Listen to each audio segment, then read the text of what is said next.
বিসমিল্লাহির রহমানির রহিম। একটা ছোট্ট সুন্দর গ্রাম, সবুজ মাঠ, মাটির ঘর আর আজানের ধ্বনি ভেসে আসে বাতাসে। সেই গ্রামেই থাকতো এক ছেলে, নাম তার আসিফ। চঞ্চল, হাসি খুশি, সবার প্রিয়। প্রতিদিন বিকেলে যখন আজান হতো, আসিফের মা ডেকে বলতেন, বাবা নামাজ পড়ে নাও, নামাজ মানুষকে আল্লাহর কাছাকাছি নিয়ে যায়।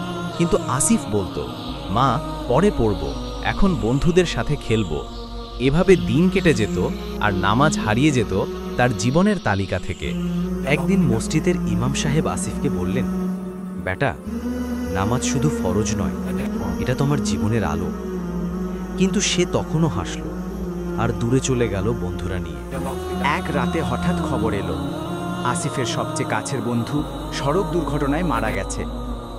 চারদিক নিস্তব্ধ, আকাশ কাঁদছে, আসিফও কাঁদছে। তার মনে প্রশ্ন জাগল, যদি আজ আমি চলে যেতাম, আমার নামাজগুলো কোথায় থাকতো? পরদিন ফজরের আজান হলো। আসিফ ধীরে ধীরে মসজিদের দিকে হাঁটতে শুরু করল। তার চোখে জল, কিন্তু মনে এক শান্তি। সেই সকালে প্রথমবারের মতো আসিফ নামাজে দাঁড়ালো। তার কপাল সেজদায় পড়তেই সে অনুভব করল আল্লাহ তাকে ক্ষমা করছেন। তার হৃদয় ফিরে পেয়েছে আলো। এরপর থেকে আসিফ আর কোনো নামাজ বাদ দেয়নি। সে বুঝেছিল নামাজ শুধু নিয়ম নয়, নামাজই আসল শান্তি, নামাজই আল্লাহর দরবারে তোমার প্রথম দরজা। ভাই আমার, যত দেরিই হোক নামাজে ফিরে আসো, কারণ নামাজেই আছে তোমার জান্নাতের চাবি। কখনো নামাজ হারিয়ে ফেলো না, কারণ তাতেই লুকিয়ে আছে তোমার শান্তি।